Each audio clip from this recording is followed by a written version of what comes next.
Hi, Assalamualaikum warahmatullahi wabarakatuh. Greetings to all of my friends and my lecturers.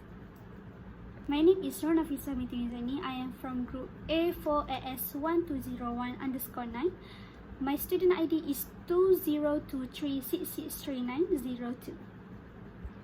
What I'm going to present about today is about structure of atoms. So let's see, what is the structure of atoms? First, let's talk about history of development of the model of atoms. So we have 5 figures of history about structure atoms. So let's see, who is it? The first figure is John Dalton. All matter is composed of extremely small particles called atoms. All atoms of a given elements are identical, having the same size, mass, and chemical properties. Atoms cannot be created, divided into small particles, or destroyed. It means that all matter is composed of extremely small particles called atoms. All atoms of a given element identical, have the same size, mass, and also chemical properties. Atoms cannot be created, divided into small particles, or destroyed. Second figure is J.J. Thomson. The electrons were positioned uniformly throughout the atoms.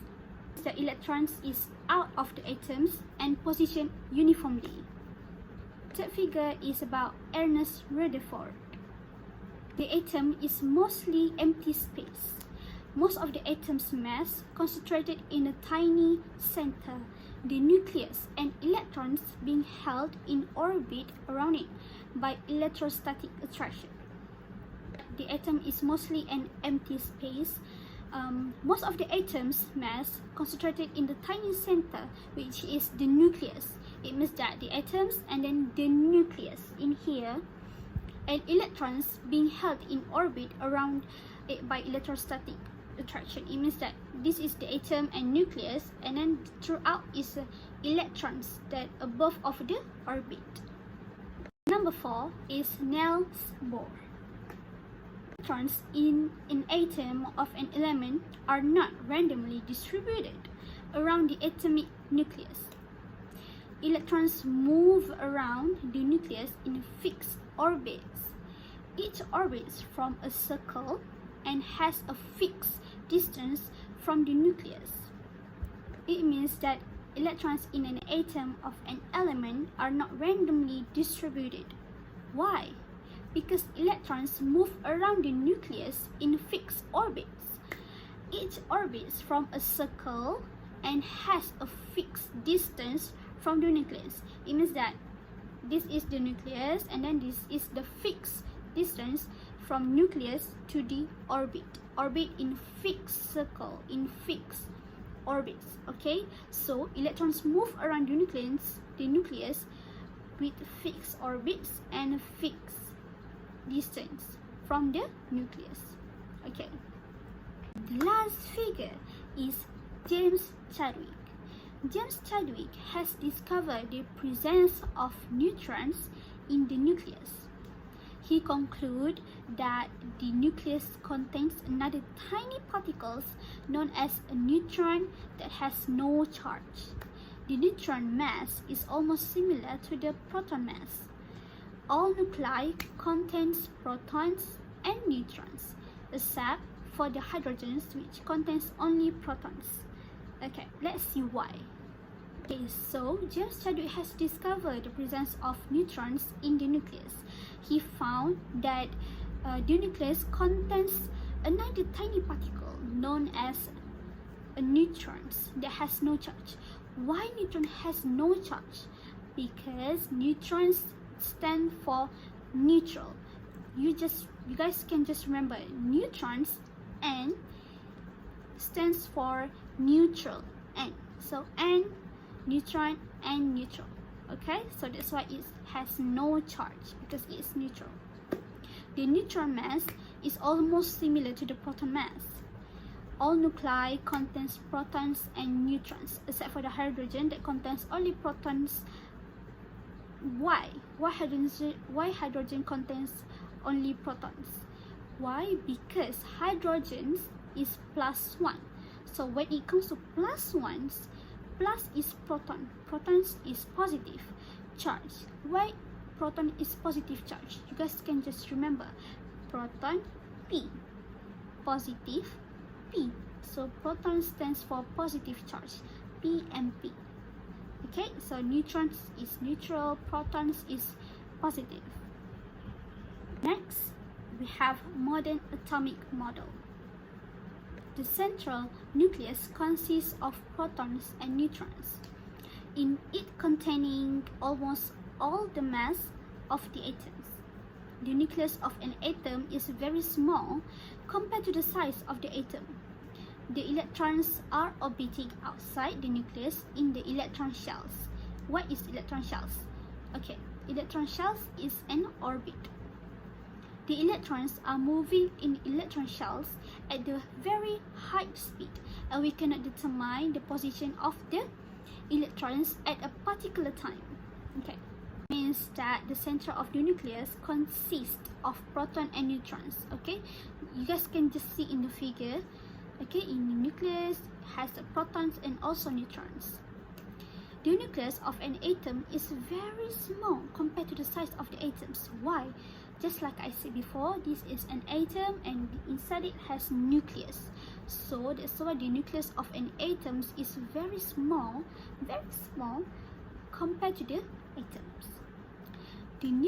The electrons are orbiting outside the nucleus in the electron shells. What is electron shells? Electron shells is an orbit, okay, in the fixed orbits. That is what we call electron shells. The electrons are moving in electron shells at a very high speed, okay, and we cannot determine the positions of the electrons of a particular times. We cannot determine it, okay. Next, let's talk about the subatomic particles of an atoms. Number 1, atoms are made up of tiny particles called subatomic particles. Number 2, an atom contains 3 types of subatomic particles, which is proton, neutrons, and also electrons. Okay. Number 3, the proton and neutron from the nucleus at the center of an atom. They also called the nucleon of an atom. So the protons and neutrons that inside of the nucleus in the center of an atom, so we can also call it the nucleon of an atom. Number 4, the electrons moves around the nucleus at a very high speed. This is an example charge of atoms that, just like I said before, that protons is positive charge, neutrons is neutral charge, and what is electrons? So let's find out what is electrons. So first one, particle, proton, symbol is small p, relative charge is positive 1. Why positive 1? Because protons is positive, so that's why we wrote it as positive 1. Relative mass is 1. Okay, next, particle is neutron. The symbol is small n, relative charge is 0. Why 0? Because neutron stands for neutral charge, so it has no charge at all, so that's why we wrote it as 0.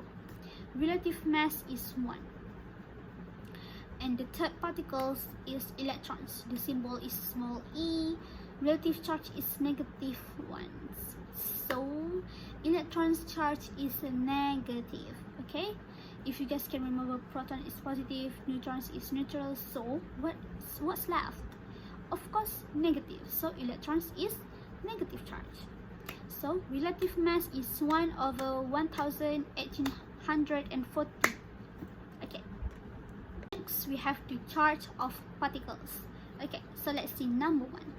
Number 1, a neutral atom contains the same number of electrons as the protons, which means that neutral atoms contains the same number of protons and electrons. Number 2, if the number of protons is greater than the number of electrons, the particle is positively charged. Okay, let's see. If the number of protons is greater than the number of negative, so it's positively charged. Why? Because it's greater greater than the negative, right? Than the electrons. Okay, number 3, if the number of electrons is greater than the number of protons, so it's negatively charged because electrons is greater than the protons number, so it's negatively charged. You guys can just remember it like that. You need to imagine it. Okay, it's an example for what just like I said before. Okay, number of protons 3, number of electrons 3, charge 0. Why 0? Why? Because number of protons and number of electrons is same. So when it's same, that's what number 1. And in the charge of particles number 1, a neutral atoms contains the same number of protons as the electrons. So if the number of protons and the number of electrons is same, so the neutral, so that's why it's neutral, is 0. Okay, number 2, number of proton is 5, number of electron is 2, so the charge is positive 3. Why positive? Because number of protons is 5 and the number of electrons is 2.